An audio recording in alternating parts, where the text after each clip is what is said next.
This is a Guide Your Light network production, creating podcasts with purpose. Hello, I'm Maritza Barone. Welcome to the Things You Can't Unhear podcast. Has there ever been a moment in your life where you heard, read, or were told something that you simply could not unhear? Something that made you stop in your tracks and helped you to see the world differently in some way, a better way. On this podcast, we create those life-changing moments for you through interviews with some of the world's most profound people around the globe. We explore groundbreaking ideas in health and well-being. What we're really doing is getting to the root cause of your symptoms. And often we find that is an emotional block that we have been carrying around in our body that's become almost crystallized and created a physical symptom. Relationships. And for women as well, when I talk about respect, it's called respecting yourself, which is don't overgive. Women will tend to put themselves one down, and then wake up at 40 and go, wait a second, I am woman, I deserve respect. Personal and professional transformation. This is true of any skill. You only develop it by doing it.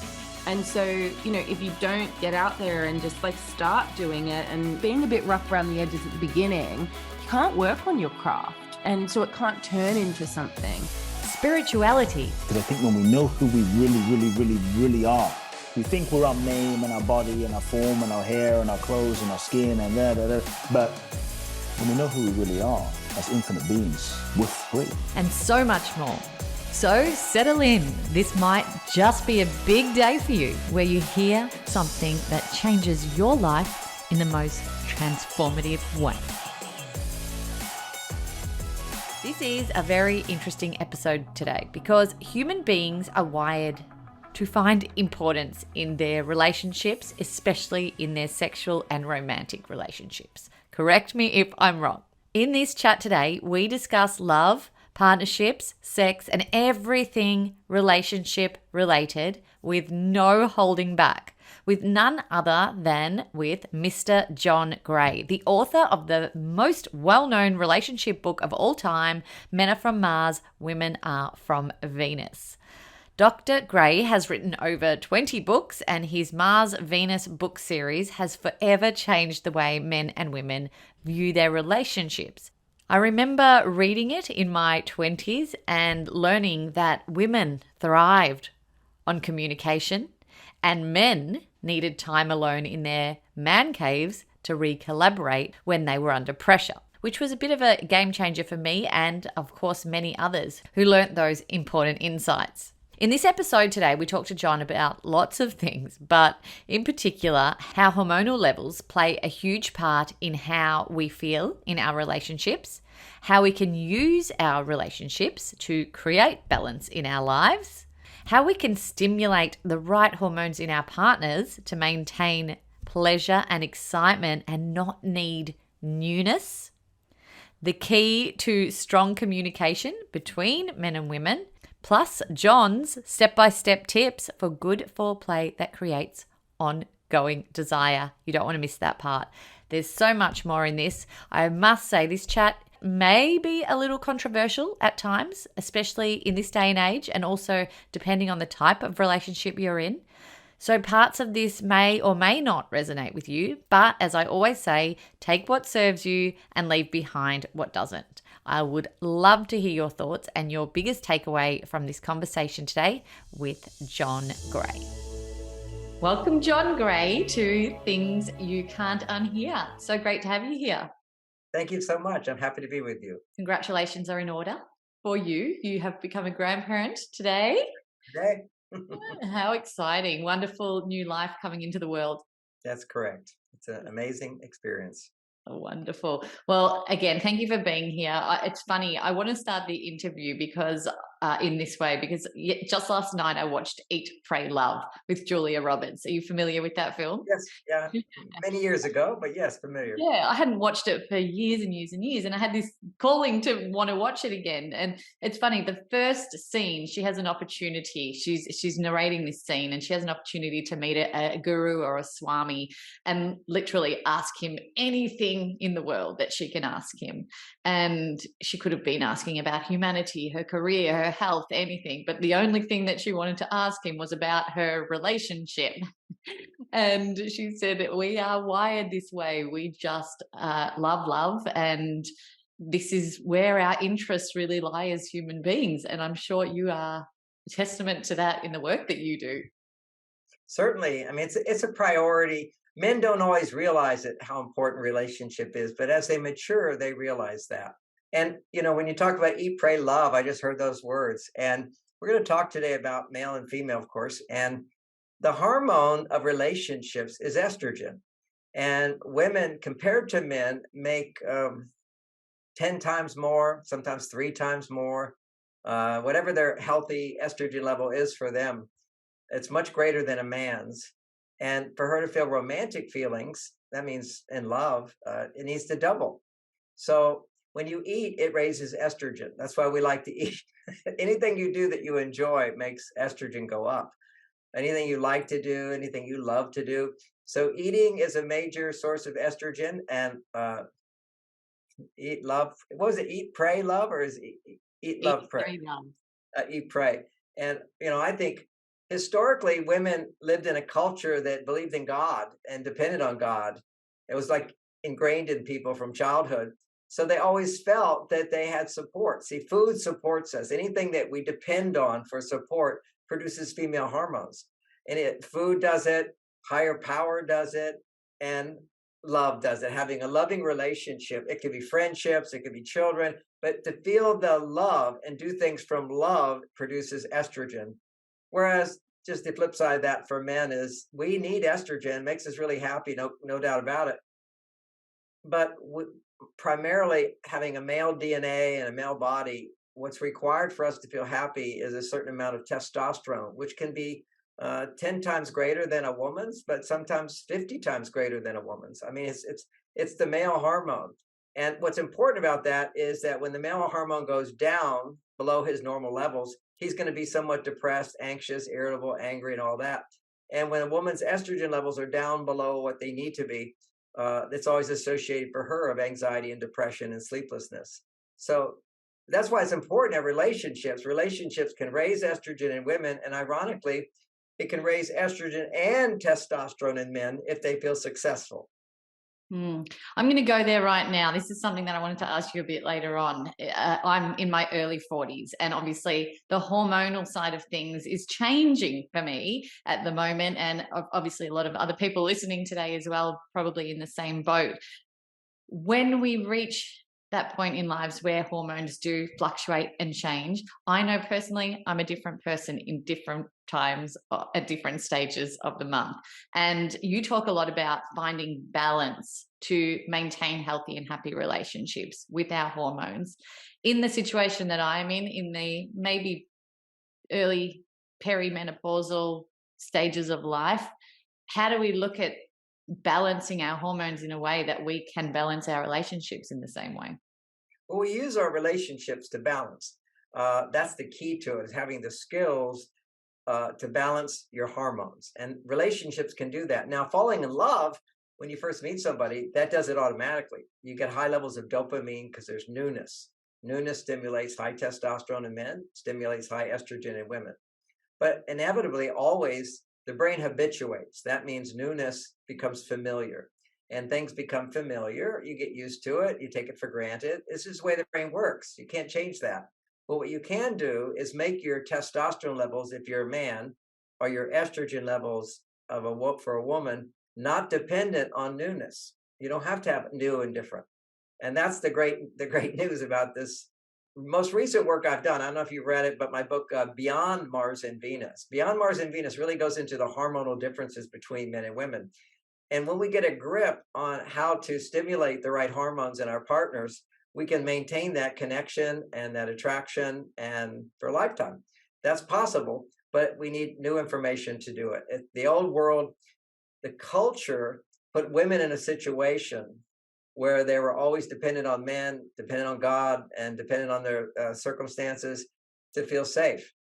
And so lots of estrogen got produced. But today, women can be on their male side and do it themselves. So suddenly you're not making as much estrogen. And you know that as a woman, so many women are challenged by not enough hormones or the imbalance of hormones. And there's a lot of health reasons. Doctors all know this. This is all very biological. If a woman's testosterone levels are too high, and testosterone gets produced when you solve problems, when you're fixing things, when you're earning money, when you're sacrificing. Today I was a little late for our interview and I was rushing. So a lot of testosterone got produced. As long as I kept calming myself, I get there, I called to let you know, and so forth. That keeps my testosterone up because I feel successful. But if I don't feel successful, like I have a goal and I can get there and achieve it, then my estrogen levels go up, because then it goes, I don't have enough time. I don't have enough support. I remember calling my assistant several times. She wasn't answering. So that would be, I don't have enough support. Now for the estrogen would go down. For a woman not having support, it's a major problem. For a man, he will tend to suck it up if he's healthy and just go, okay, I have to do it myself. I'll figure out a solution. And that actually raises his testosterone even more. So communication can do that as well. So our culture today supports women going to their independent side. Relationships can be the best way, in my opinion, to help you come back to your female side without having to give up your male side. And the same thing for a man. When a man makes love to his wife, what's he doing? He's on his male side, he's penetrating, but he also is feeling love. And so he's got both the male energy and the female energy. So it's a way we find balance. It's really, really interesting. And do you think it's the responsibility of ourselves to balance, or do we get our partners to help us balance, or a bit of both? Ultimately, we have to be responsible for ourselves, but we look to our partners and the skills in our relationship to become even happier. So a lot of people look to their partner to be happy, because my partner makes me happy, really happy. That's part of why I want to be in a relationship. I feel so good when I'm with her, right? Having said that, not being in a relationship, I already feel good. I have a life, I have a job, I have friends, I have children, all this stuff, my life. But then having a romantic relationship can make me happier. And that's a really positive way of looking at it for women to look at, okay, I have friends, I have this, I have this, I have this. Now a man can help me through romance become happier. Now, those are the words, but biologically what that means is that if you have a life that raises your estrogen, it will only go so high unless there's interdependence. This interdependence where you're needing something from someone else and you feel capable of getting that. That's your male side and your female side. That creates romance. That's actually what happens when you have an orgasm. If you're a woman, your estrogen levels will go to their highest level of the month. When you're ovulating, they'll go to the highest level. And as it gets close to that highest level, then your testosterone levels will increase even more. And that's, a lot of married women will say they're not really in the mood for sex, but with a husband who has some foreplay skills, after a little while, she feels, yes, I want this. So estrogen has to go up first, then her testosterone comes up. Now, that's actually a metaphor for what's going on in the world, which is women are pushing their testosterone up at the cost of nurturing their female side, as opposed to nurture your female side, then go to work. And when you come home from work, come back to your female side. So you're grounded in your feminine energy. And practically speaking, we just use simple terms, estrogen, testosterone. It's a bit more complicated than that. We'll briefly cover that. You already know that, but not all women do. Is that as you're going closer to ovulation in your cycle after your period, your estrogen levels are going to get higher and higher. Then at a certain point, your testosterone levels, it gets high, goes up. Then what happens is testosterone goes back down and the estrogen goes down a bit and progesterone has to go up. So that's another balance. So half the month, you've got to have more progesterone than estrogen. Now, what's progesterone? Now, I can just extrapolate from the research in terms of my expertise is understanding women and men and their moods and so forth. Well, it turns out that when women are depending on someone for something, or I am as well, estrogen will go up, whether you're a man or woman. If you're solving a problem, testosterone goes up. And usually the problem is, first you want to solve the problem. There's a desire, there's a goal, and you solve the goal. Then there's another aspect of life which produces progesterone. And progesterone is produced when you want something and there's no stress to getting it. But if you want something and there's stress, then your testosterone tends to go up. If you want something and you're getting it, your progesterone gets up. So stress inhibits progesterone production and turns it into testosterone. And that's biologically. I can say that because one research study showed that for women, testosterone is actually made out of progesterone. So if you're producing extra testosterone, you're not making progesterone. And then you can look at other medical conditions and you can see something that's becoming more and more common for women is something called PCOS. Are you familiar with that? Yes, I am. Yeah, those are high testosterone women. And if you're making that testosterone, then you can't make the progesterone you need in order to keep your stress levels low. So it's an imbalance of too much testosterone. Testosterone is important for women. Estrogen's more important for women. And if you have estrogen and testosterone in balance, then you're going to be making lots of progesterone, doing things you like to do. So let's say you have a job, you set a goal and you really like doing it, you enjoy it, and it's not stressful, then you're making lots of progesterone. But if it's stressful, then you're making too much testosterone, and too much testosterone then starts lowering your estrogen. And that's not a good thing. That's when you're in a bad mood or depressed or anxious, feeling overwhelmed. There's just too much. So what do you do at those times? Well, let's look at what people do at those times. What women do is they go and find a coach or a counselor or a good friend and they talk. And if you talk and somebody listens, you'll produce estrogen. Same thing for me as a man. If I talk and I'm just talking to share my feelings to feel better, estrogen goes up. But if I'm talking to solve a problem, then testosterone goes up. Okay, solving problems, talking the same thing, but what's my intent behind it? You know, girls would just do chit chat, talk, share what's going on, or look for support. You know, I just need to share what's going on. And men typically don't relate to that as much unless some big thing happens. A big, you know, like when my wife died. I'm now in another relationship, but when my wife died, that was really big. I had to process my feelings a lot to get through that. That was the worst thing that ever happened to me in my life. And so it takes a while. You know, you get knocked down, you got to get back up. And so part of that process is having a broken heart. You need to talk about feelings. But generally, most men, if they're not having a broken heart, they don't need to talk about feelings. And this is where psychology has misled us. Because as therapists, 90% of the people that come to counselors are women.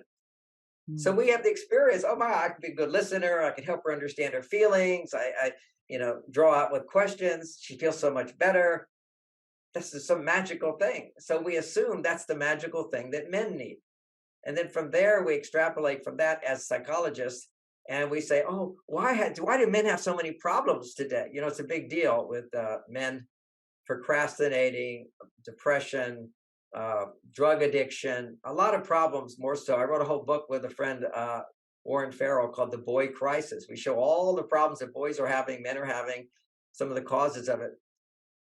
And a lot of psychology simplifies it. Oh, if these boys just had someone to listen to their feelings, like that was going to rehabilitate them. Those boys are the way they are because two things are going on. Either their father is completely absent. 52% of males grow up without father figures. You need a role model. So they're lost, completely lost. They have no purpose in life, no meaning. They're depressed. They can't make a commitment. They don't stand strong. So those kids, not all, but we're saying on averages, they don't have a father figure, one. And two, if the father's absent, in most cases, it's a very unhappy woman. It's very hard to be happy and have enough time to nurture your children and be with your children and feel good about your life and have a life, have a boyfriend or someone, you know, suddenly all that's gone if you don't have a partner. You're doing an impossible job. It's just an impossible job to, you know, as I mentioned today, my daughter had a baby. Just have a baby. You know, so much goes on. And thank goodness they've got a grandfather who's running around town for them and doing things for them and whatever. So that's the value of the family. Well, there's a thing going on in the world which is trying to denormalize family, denormalize heterosexual marriage, and denormalize raising children. There's this loose idea that we have too many people. No, we don't. The populations are going down dramatically in Japan and America. That's why they're bringing in all these immigrants. Population's shrinking. We need to have children. You need to have family. You need to have at least 2 kids, maybe 3. If you want 6, go with 6. The world needs more people with loving parents. We don't need people who don't have loving parents. It takes 2 parents to make a baby. It takes 2 parents loving each other. Now, and again, life is always filled with problems. So, the divorce is everywhere. But let's just be aware that that's one of our challenges we have to face. And once you have a challenge, there's ways to solve it to the best we can.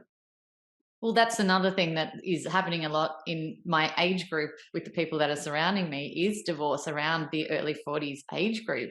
I've found it a significant thing that is occurring in a lot of my friendship groups at the moment.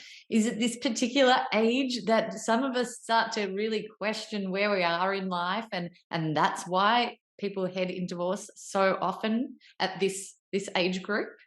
Back when I was younger, I'm 71 now, but when I was younger, the big thing about the 40s was men would have affairs. It was a very common thing that would happen around that time, where people look back on their life around 40 and go, what did I give up to be here?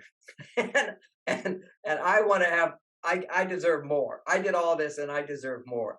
For men, it looks like, for not all men, but some men, now I have all this power. Women are attracted to me. I never got that when I was younger, so I'll go for that. And for women, it often shows up as resentment, which is, look at all I've given and given and given. And, what did I get from it? It didn't all come back. And it's understandable. Almost every woman that ever comes to me as counseling feels that. It's just more around 40 years old, because it's a turning point where you look back. It's even more at 50 years old. At 50 years old, you go, okay, I'm not getting any, it's not going to get any better than this. so let me just accept it. And a lot of people feel rather depressed at that time, but you get over it. You realize, every challenge we have is an opportunity to grow and learn. And we've learned so many lessons in life. But the whole thing about divorce, I just see marriages can be so hard for people when they don't understand how they contributed to the problems. You feel powerless. As soon as you feel powerless, your stress levels are off the chart.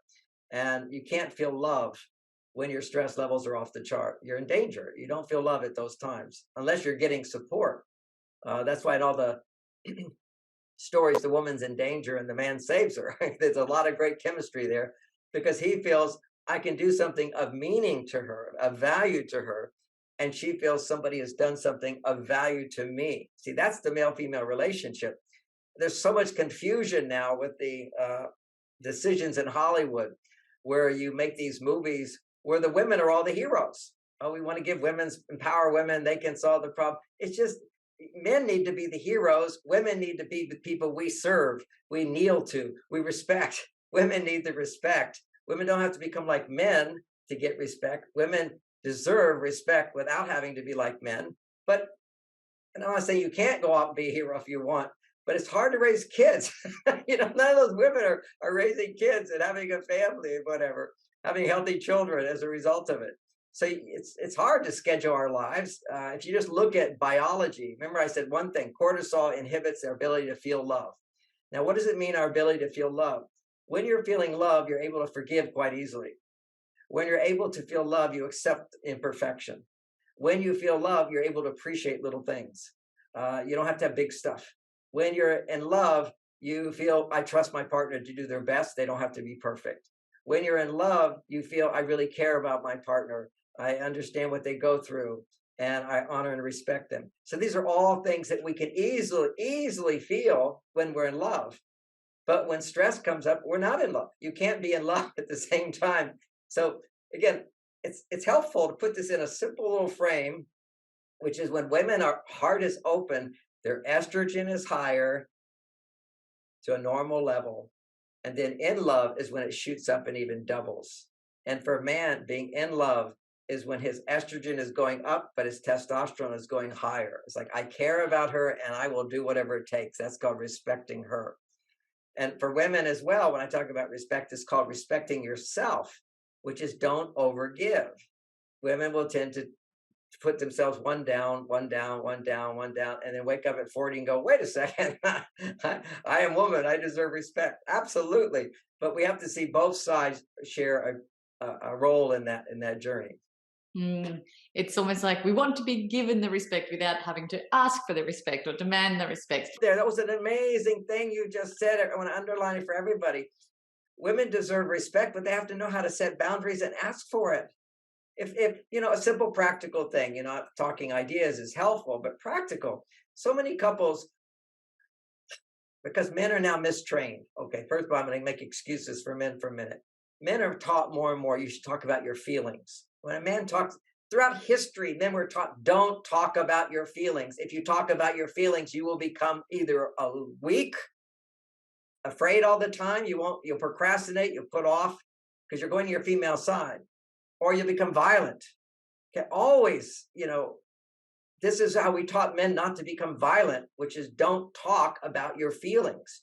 You can feel like I want to kill somebody. Haven't you ever been in a movie and you felt like I want that person to die? Or you hear some terrible thing, they do this terrible thing, and you feel so good. Everybody cheers when the bad guy dies, all right? We all have violence in us in that way. We want to get even. We want to punish in the name of protect the world from a bad person. So that violence is in there. And for women have strong feelings because they don't have as much testosterone as men. They don't act on it. Testosterone is action, doing, achieving, accomplishing. So most women, there's some exceptions, don't have that much testosterone. Well, men have 10 times more testosterone. And if you have a negative feeling, you take action, you punch, you hit. And then as soon as somebody hits back, you hit harder. This is like crazy. And it all gets triggered by men having higher estrogen levels. Not safe. The only time it's safe for men to have higher estrogen levels is when he feels loved, when he feels supported, when he feels somebody is giving him what he wants, okay? It's not like a woman could be complaining to a guy and saying, I love you, and then complain, but why do you do this? That's not love. Complaining is not love. And women don't realize that because they feel love. They go, well, I love you, therefore I want more from you. But when you want more from him in a way that's judging him or criticizing him or complaining about him, it doesn't sound like love to him. Love is really accepting as is. But getting respect, you said the beautiful thing, asking for it and asking for what you want and being able to say no to what you don't want. And a practical aspect of this was, I got off on the men's violence thing, is, I've never hurt anybody, even though I was a martial arts expert at 12 years old, I was on magazines, but I never want to hurt anybody. I just want to protect myself because I wasn't big. My mother put me in this class. But when I'm triggered, if something's upsetting me, I can feel really angry, except I don't put it into action. I'm able to hold back. Many guys, if they're really angry, can't hold back because they have more testosterone. They have more muscle mass. And so they tend to go at it. So what we know now is that when you talk about your feelings, express emotion into words, what happens is estrogen goes high, testosterone goes down. So he loses control. That's called fight or flight. Whenever a man is in fight or flight, his estrogen levels are too high and his testosterone is too low. Most people think it's high testosterone. No, it's testosterone going down and high estrogen that puts men into fight or flight. Now, for women, it's the opposite. For women, fight or flight is when her estrogen is low. Estrogen is, remember, if somebody's helping me and supporting me and loving me and caring about me and valuing me, making me special, my estrogen goes up. All right, so estrogen goes up. But if everybody's ignoring me and everybody's mean to me, what do you do as a woman? You say to yourself, well, then I'll just do it myself. Well, anytime you do anything all by myself, I can't trust anybody. You're in testosterone land. So your estrogen goes down, your testosterone goes up. That's fight or flight for women. I'll just have to do it myself. And another aspect of fight or flight is sometimes it's freeze, sometimes it's fake, and sometimes it's fold. You just give up. And so that's more the feminine side of us. Women, ironically, they talk about men being liars. Women are the biggest liars ever. There's a world. Men lie about their behaviors, but women lie about their feelings. Okay. I mean, when I have women in my counseling room, they say stuff to me they would never say to their husbands and what they feel. And, they just put on the makeup. They put on the makeup. And sometimes it's good to put on the makeup. That's why women have makeup. It's thousands of years, women putting makeup. Don't always show what you're feeling until what you're feeling is positive, and share that with the person who loves you the most. So you can't, and when the person who loves you the most and you have angry feelings, put on some makeup, process those feelings, come back into balance, then talk to your partner about whatever you need to talk to them about. And mostly, rather than complain or judge or criticize, turn it into a request. Just, honey, would you bring home the milk? And then he forgets. You have to deal with that frustration. And he says again, honey, would you bring home the milk? And then he forgets. Then the third time, but women don't know their power. You ask again, as if it's the first time. Oh, honey, you're home. Hey, would you go get some milk? It'll be really nice. If you can ask on the third, after 2 disappointments, and you can ask with a tone of voice in your tone, ask again that third time, as if it's the first time. Men will immediately go, oh my gosh, I've forgotten twice. She's being so nice to me. I'm going to go get that milk right away. What about the 4th time? Then you're asking for the wrong thing. Okay, so that's again, it's all an art. You have to start little. You have to find something that he's working. So for fun, let me give you a story. Taking a quick minute to interrupt this conversation to let you know about something exciting I am growing. As you might know, I'm incredibly passionate about helping people to find and share their voice, especially if their voice is one that aims to create positive change in others. And I've launched a podcast network with purpose. It's called the Guide Your Light Network, that features podcasts and voices that inspire, educate, and transform listeners. And we have a library of podcasts that are part of our network that truly embody that mission, and we're looking for more. If this has sparked interest in you and you are ready to start exploring speaking and using your voice in this way, I'd love for you to check it out. Also, if you have something important to say and you don't know where to start to bring that to life, we can also help you to craft your authentic message through our Guide Your Light online sessions to help you get super clear on your intention, messaging, and structure needed to launch a podcast of your own that is authentically you. Just head over to guideyourlightnetwork.com. So I forgot the milk twice, and then I'm in work, young man. I'm trying to support my family, a house, all this stuff, and counseling every day, 8 hours, getting the money in. So tired, and so I watched the news, go to my cave, and then I was really tired that day, and so I said, I'm just going to go to bed. And Bonnie was so smart; she just followed me. I'm wondering, why is she following me? And then I sat down on the bed to take off my shoes, and she said, oh, John, would you go to the store and get the milk?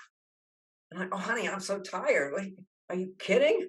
I'm exhausted. I'll get it tomorrow. Now, in that moment, she could have said twice, but she didn't. I noticed that. Okay. And I said, okay, I promise I'll get it tomorrow. I promise I'll get it tomorrow. And she says, oh, I'm sure. And she just paused. And then she let it sit. And then she goes, it would just be so nice if you would get the milk and then I have milk for the breakfast for the kids. It'd be so nice. And I went, oh, she's not going to give up on this. And I said, okay, I promise I'll get it. And then she said, I get it. You're really tired. I know that. You work hard. A little appreciation softens them up.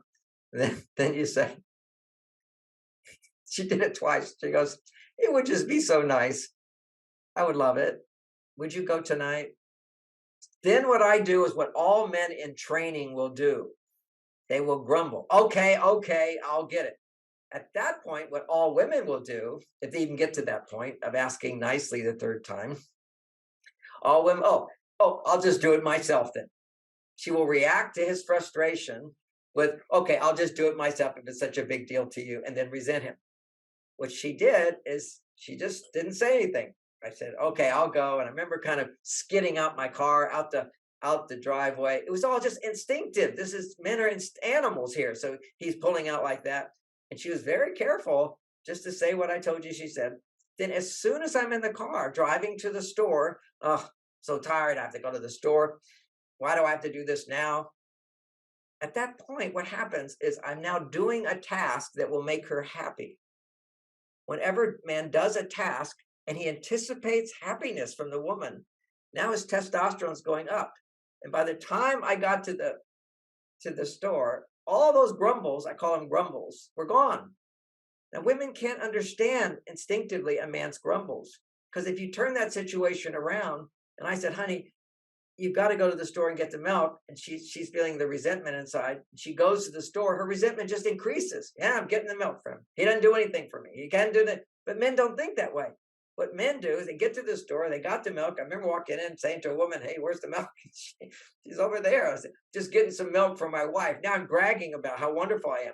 Get back in the car, drive home, give her the milk. And she went, oh, good. The kids will be so happy. Thank you, honey. And gave me a big hug. She didn't say to me, well, she didn't even act like, she might have been putting on her makeup, but she didn't even act like I had to ask her 3 times. What are you, the hero for going out in the night? No, she didn't say that. She said, boy, this is going to be a funny story to tell my girlfriends, is what she'll think. I got the hug, went to bed, got up in the morning, walked into the kitchen. She was already giving cereal to the kids. And the kids were going, yay, we get to have cereal. And she says, we get to have cereal because your father in the middle of the night went to the store and got the milk. And the kids go, yay, yay, daddy. Now that's a smart wife. That's elite. That trains a man. Little things can make a big difference. Men don't know that. See, men think big things make a big difference. That's why we forget stuff all the time. Little stuff is not important. But he doesn't know that for women, when you do little things, if she asks and you do little things, and you remember, you get big points for that. This is a whole different world. Men don't know that. Yeah. Well, patience is a big word that's coming up listening to that story as a woman. But let me say, it's not just patience. It's interpreting correctly a man's grumbles. So many times women do not ask for help because they anticipate the male grumble.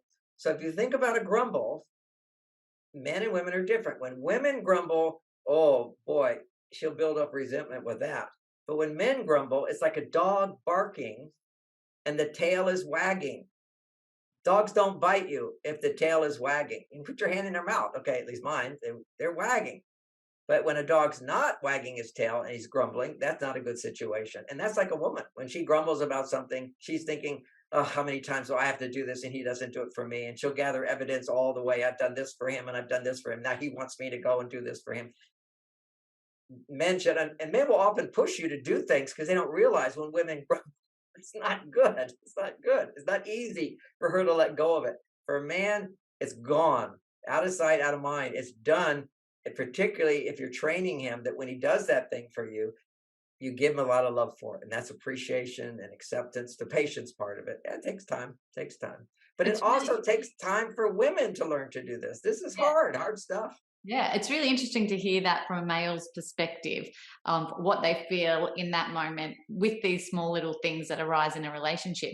Do you have a flip side story of, from a woman's point of view where, you can explain what a woman feels within a heated argument with her partner? So what men don't know is this is one of the big takeaways for men. And I've traveled the world and they've read Men Are From Mars. Most men have only read 4 chapters, but I said that's enough. You just need to get the basics down. And that they always come up to me and says, yeah, John, thank you so much. My 2 things they'll say. My wife now understands I need cave time. She doesn't take it personally. That's so great. I finally have my life and I can combine with hers. That's 1. 2, the guys will come up and say, thank you so much, because I learned when she's talking about things, I need to not interrupt with solutions or try to fix whatever it is right away. I need to listen more. And sometimes just listening makes her happy. And that's all I want. So that's a key thing, is women need to talk. And a lot of women see if they're more on their male side, they go, I don't need to talk. And that's like a person who's sick because they don't have vitamin D and they don't know they're vitamin D deficient. See, just because you think you know what you want doesn't mean you know what you want or need. Because if it's not working, you're missing out on something. You're missing something. So if you don't want to get sick with COVID, get lots of vitamin D. They already found that out. Nobody gets sick if you have, really bad sick, more than a flu, if you had high vitamin D levels. People didn't know that.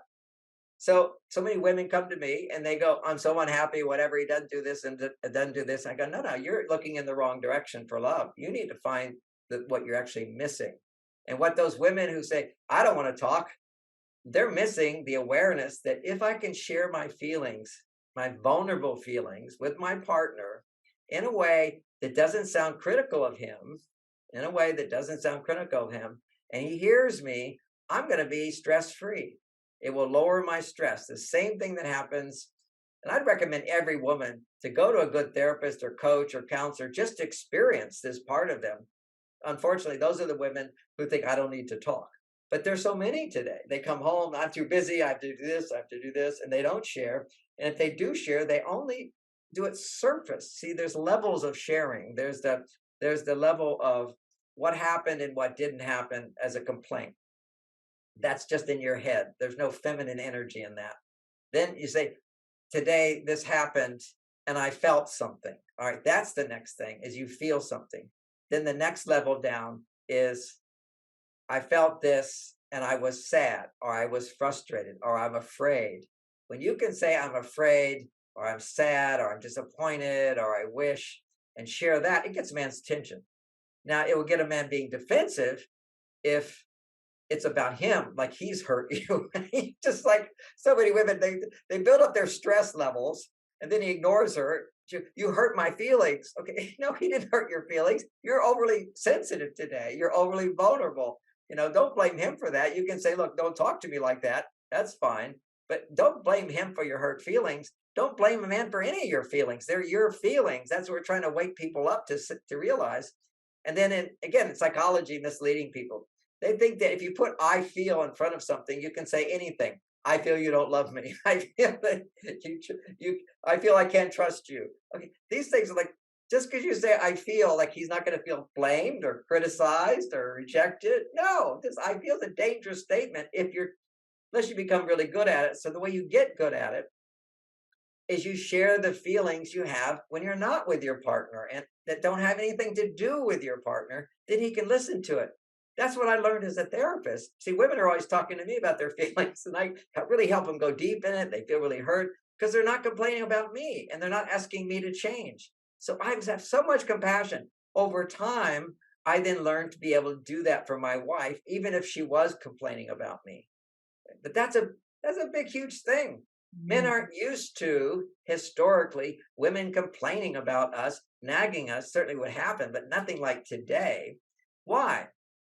Because there wasn't much to complain about. You already picked as a woman the man who had enough money to satisfy your basic needs and a few manners so that he wasn't violent on you. You don't mind if he's violent on somebody else, but not on you. Those are the two major things: provider and safety, protector. And so she already picked that guy. And all she had to do is to keep him in that positive state, is not complain, not nag. And she didn't really have a lot of complaints, basically. And her heart was open because she was getting what she needed. Lots of estrogen. But now women don't have lots of estrogen, unfortunately. And as they get older, the estrogen levels start going down. So you have to have the skills already learned. When you have a lot of estrogen, you tend to automatically do those more feminine things. Speak in a more feminine way, speak in a more loving way. As you get older, you'll have less estrogen, but now your body doesn't automatically move you in the right direction. You have to learn the right direction so that you can bring those feelings up. Just like a man, as he gets older, his testosterone levels go down. He just becomes passive. He doesn't realize that, hey, buddy, you need to realize, what were the little things you used to do for her in the past? You have to do all that stuff again. And he goes, why do I have to do that? Because little things make a big difference for a woman. And what happens is men will think, well, I've already done that. Why do I have to tell her I love her? When I make love, I must say about 50 times, well, not 50 times, but at least 20 times, I love you so much. And she'll say to me, do you love me? See, that's a vulnerability that women have. They all have this. They're all looking to get the reassurance, whether they know it or not. It's a vitamin side that women are missing, is reassurance. They want to hear those words. You're special. You're beautiful. I'm so happy to be married to you. I'm glad that we're together. I missed you when I was away. Those are the things in little cards that you buy, but you don't just do it on special occasions. Just space it out. So every day she gets one of those when you give her a hug. And that's another thing. Non-sexual hugs, 4 a day, at least. Yes. And you talked about this before, and I wanted to bring it up. These little things are huge for me personally as a woman. So I'm resonating with that a lot. But you talk about foreplay skills. So for people who've been in long-term relationships, often, and I hear it with so many of my friends, that the intimacy in the sex isn't the same as it was at the beginning of the relationship, and the foreplay no longer exists, and it's, you know, it's almost a routine in order to have sex. So yeah, this is where I want that discussion to go now, to bring that up so that men can hear this, because women, in my opinion, never get sick of that, whereas men perhaps want that quick fix. It's not that men are sick of foreplay. It's that men don't feel the need for foreplay. Women have the need for foreplay. Foreplay generates estrogen. Men don't go around thinking, how can I get more estrogen? Men are about achieving a goal. I have to tell a joke because you're in Australia. And I remember my first trip to Australia, I was doing a TV show, and I've written a book called Mars, Venus in the Bedroom. And I was talking about that book. And they had some guests on. I was helping them with their sex life. And the first man, one of the things he says, I don't really think we have much of a problem in sex. Actually, I'm quite good at it. We can get the whole thing done during the commercial break of Star Trek. That was an old show a long time ago. So he had no sense that women need more time. And how do you tell a man how to have sex? It's a hard thing to tell a man what you want in sex. It's so easy because we're supposed to know and we're quite capable. And haven't you been enjoying it all this time? What? I thought you liked it. Now you don't like. Men take these things personally. We all have to take things personally. Women tend to take a lot of social interactions personally, like she got more attention and you spent more time with that person and not me. But for men, what we take personally a lot is sex. Sex is when we start getting personal. Why? Because men don't experience, it's the only time men experience super high estrogen levels is during sex. Because he's feeling the pleasure. And so all I can say for women, if you want a man to learn about foreplay, because it is hard to give them instructions. That's why I wrote a book called Mars, Venus in the Bedroom, which is you read the chapters, very easy read. It's a fun read. It's a sweet book. Everyone tells me there's just nothing slimy in it. There's nothing weird. It's just very pure. It's very loving. It explains women's physiology and man's physiology. And of course, you know, to summarize, for some women who may not even know all of their physiology because no man ever gave it to them, it's hard to know what you need until somebody gives it to you. You know, that's a case, you know, you really, if a man kisses you a certain way, you went, wow, he never did this. I like it a lot. I want more of that. You see, you didn't even know it. Okay. So, but generally speaking, I mean, I'm talking to women, but if I was talking to men, this would be more helpful. You're asking how to get men to do it. What I'm saying is get a fun book and read it together. This is a fun book on sex. Let's read it together. Because it's just like all my books, they really validate men. So having said that, I also do have a class online on secrets of great sex. People can go to my website, marsvenus.com. And it's a very funny show. It's my show on sex. So everybody's laughing and men like humor. So it's a fun thing. Oh, this is really funny talk. And if he doesn't know who I am and he's like resistant to this kind of stuff, just say, oh, I saw this amazing YouTube talk. It's my TED talk on YouTube with the red shirt. It's very funny. Every man loves it. Read the reviews on it. It's fantastic. It's like comedy. Men love, let's be light about this. Let's make it fun. So the book is like that as well, but a little more tender and loving. Having said that, then let's read this book together or listen to this other talk that I give, which is online on my course on sex. But let's say you don't have any of those things. Here's a guy. How do you communicate? First, you have to know what you need to communicate effectively. You need to be kissed. Kissing is very important. You say, oh, honey, let's keep kissing. I really like this. That's it. Oh, let's keep kissing. I like this so much. And kiss. And then eventually, if you're not French kissing, you need to have French kissing. You need to open up and open your mouth, have his mouth open, gently penetrate him a little bit to him, giving him permission to come a little bit to you. Tongue penetration, very important to stimulate this whole blood flow. This is one set of lips. The vagina is another set of lips around it. You start with these lips. Then he thinks, oh, I like it when you kiss my neck, even behind my ear. This feels so good. Oh, that's so exciting. And that's enough. That was a lesson. Okay, then do the normal thing. Don't lay on too much right away. Then he's kissing, and then, let's do the kissing thing again. I like my breasts. If you can just circle around on my breasts, it really feels so good. Oh, that feels so good. It's even good for my health, and the medicine, they even say that, women don't get breast cancer if you circle around the breast. So we gently, yeah, like that. Let's make it a little medical. Oh, okay. Oh, would you kiss my nipples? And you go, oh my God, that's so good. See, then that's enough. He learns a little lesson, a little lesson, a little lesson. Oh, do this one, and then he's kind of done with that one. You go, oh, this one, oh, feels so good. Men can hear feedback when it's like, feels so good. This is so good. Oh, I like this, and then that's enough lesson for that time. So you're training him, they're giving that experience. Then the next one is, clitoris.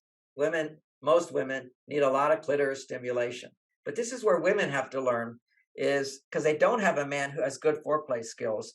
They think the whole thing is clitoris. So many women, first of all, half of the women in the world have never had, in the Western world, have not had an orgasm.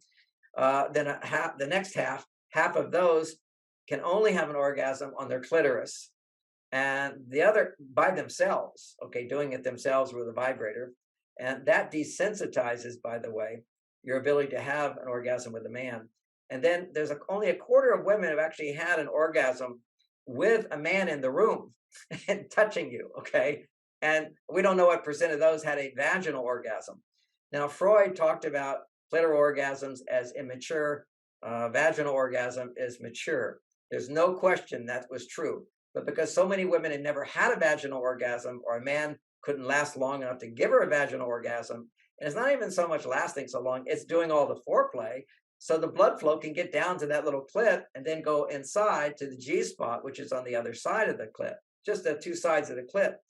And so what happens is, if he is touching the clit long enough, it needs to be for quite a while. It could be 10 minutes, men. It could be 15 minutes. And if she's, what I tell men is, get a pillow, go down there, and look at the clock, and at least do 10 minutes. You're doing 10. But see, another side of this is, women will tend to, they've got to get out of their head, and they have to get down to that area, bring their awareness down. And it's hard. It's hard for women when they're stressed and whatever. It takes time, takes 20, 25 minutes sometimes to get down there. Unless she's already down there feeling happy and loved, it's just coming automatically. And that's the problem, because in the beginning, often women, because of the high dopamine, they are very responsive, and he doesn't have to do all the foreplay. It's all just like amazing. And also because there's so much dopamine and testosterone, he's not in a hurry. So you don't have the dopamine to make sex work. So now you got to slow it down. She's got to constantly go, oh, this feels good. And if he goes down, he's touching your clitoris. He's got to learn to do that. But if he's doing that, but he hadn't done all this, take his hand, oh, it feels so good. Oh, my breast too, it feels so good. Something like that. Keep pulling them up and bringing them up. And then now you're at the clit. What happens for a lot of women is, I'm feeling it now. I'm starting to feel my desire. They don't always feel the desire. They want sex to happen, but they don't always feel, I want it. There's a difference. Why aren't we having sex is very different from, I want it. So when you're actually feeling I want it, that's clitoral stimulation, increases the testosterone in a woman, which creates desire. Now she's not just wanting the picture of what sex is like, remembering how it used to be, that's how I want it to be, but now her actual body is wanting it. Two different kinds of wanting. And you're stimulating the clitoris. But what happens for a woman is she starts focusing. Now I just have to stay focused on my clitoris and stay there and try now to stay focused to have my climax. And that's called a climax. That's what Freud would call an immature orgasm. She just spent all her energy in that climax, as opposed to letting it build and relaxing it, letting it build. Don't spend too much time focusing. But women go, but if I don't focus, I'll lose it. No, lose it. It's okay. Just feel the love. All you want to do is allow him to give you loving support and feel the love. Use the pleasure to feel more love, and then the pleasure will come back, and the pleasure will come back. So then you have some kind of climax, or even a peak of pleasure. If you're starting to lubricate a lot, now you go for penetration. And in penetration, again, you let a man know, oh, I like it just right around the edges, right in the beginning. I love it the most. It's so good. Just don't go so deep. Right? To learn, it takes time before you want the penis to go all the way in. If you go all the way in, you miss all the arousal stages in the vagina, 1 inch, then 2 inches. 1 inch is around the G spot, around that area. That's starting to get, then there's another spot right after that. But the G spot really actually comes up for a while. And it actually elevates like a little erection inside, like a sign of a quarter. It will come up and the penis will penetrate that. He can do it with his finger too, pushing in hard, can start that action. But his penis goes in there. And the whole making love thing is penis vagina, okay? People and all these tools and all this, they don't know how to do penis vagina. We've been doing it for a million years as animals. It's penis vagina. But we're not animals. We're in line with our animal brain. It's penis vagina. But we use our mind to do the right thing so the whole body is able to experience the fullness of this experience. All the acupressure points all go down the clitoris, then in the vagina, it comes back into the whole body, the different organs and so forth. Now, that's like a little instruction on foreplay and how a woman can instruct a man that way. But part of her thing is don't try, allow him to do. Set your boundary, ask what you want, but do it in a clever way when you're making love, of course, because men are most sensitive then. And then you take it higher and you take it higher and you take it higher. And every time you find yourself wanting to try to have an orgasm, stop. It should be no goal to have orgasm. The whole theme of the way I teach sex is you use pleasure. See, when something's pleasurable, you don't resist feeling pleasure. Most people just, oh, I can feel that. Once you're feeling pleasure, what's the point of feeling pleasure? Actually, it's a release of energy. It drains you. I'm feeling, we've all had pleasurable nights and feel drained the next day. It's using up energy. But you feel pleasure only to feel. And as you feel, direct your attention to feeling love for your partner. And in feeling love for your partner, express the kind of love that makes more estrogen go up if you're a woman, which is enjoyment and appreciation and trust and acceptance, allowing. Don't try at all. Give up trying, just allowing. And for the man, he needs to be in the place of feeling, awakening his feelings to then express the feelings of love. See, right now I can feel my toes because I put my attention on my toes. I can put my attention on the top of my head. I can put my attention on what I'm afraid of. I can put my attention on what I'm grateful for. So when a man is feeling, his job is to put his attention on his love for his partner to express it in words. If you don't express it in words, energy doesn't go all the way through your brain and everywhere else. So you want to bring it into your higher self. Sex is the lowest thing. It's pure instinctive stuff. You want to bring it to your heart with love, and then you want to communicate that love with words. So then you say to your partner, I know this sounds really corny, but I love it when you say, I love you, even though I know you love me. You tell a man that, because he's going to say, what do you mean? Why do I have to say that? Oh, it just feels so good. It's like your penis coming in me. That feels good. And when you say the words, it's coming into me, And so what I'm going to do is open up to let that in. So I'll say sometimes, oh, do you love me? Tell me you love me. Do you love me? Are you happy to be married to me? Am I the only one for you? See how hard that is for women to do that. That's what you got to learn to do. That's called being vulnerable. And it's not lying. You are always wondering that. That's why you put on that pretty dress and put on the hair. It's like, do people love me? I look at my stocks. I look at my bank account, look at my number one, how my books are selling. We're always looking for reassurance. It's just men primarily. The male side of us looks for what we do. The female side looks more at am I worthy? Do I deserve? Am I getting it? And it needs reassurance. And that reassurance could be expressed, vulnerable expressions. And so sweet. Sometimes my partner's coming and she's, tell me now, tell me more. It takes the energy, all the way up and down the body. Anyway, so those are some good tips for, again, something you said in the beginning, which was women, you have to learn to respect yourself by setting boundaries and asking for what you want. But you have to learn first what you really need. I only covered a few of our needs, but that was good. My books cover more. What your needs are, how to communicate those needs to a man in a way that makes him successful. And we did cover the importance of talking about feelings, learning how to be vulnerable. So you have to do that about things at work or with family or whatever. Never about him, and don't ask him what he's feeling. Rather than say, I just need you to listen and ask me questions. Like, here's some questions. You can say, just say things like, help me understand that better. Otherwise, I feel like I'm just boring you. And I know sometimes it's a little boring, and that's okay. And then ask me questions like, tell me more. You can say, oh, show some interest, make a noise occasionally. And when I seem to pause, don't say anything. Just say, what else? I just need like 10 minutes to talk. Give him a deadline. 10 minutes, I want to open up and share, and then go for a hug. Be grateful for his sharing. Be grateful for, come shift from frustrations and disappointments back to positive feelings. You have them all inside of you, just where do you put your attention on? And he needs to go in you, because when a man can go in you, you feel connected. Thanks for listening to the show. What did you think? And what did you feel? Let us know by leaving me a message on the Things You Can't Unhear Instagram community page. And if you can, give us some ratings love on your favourite listening platform.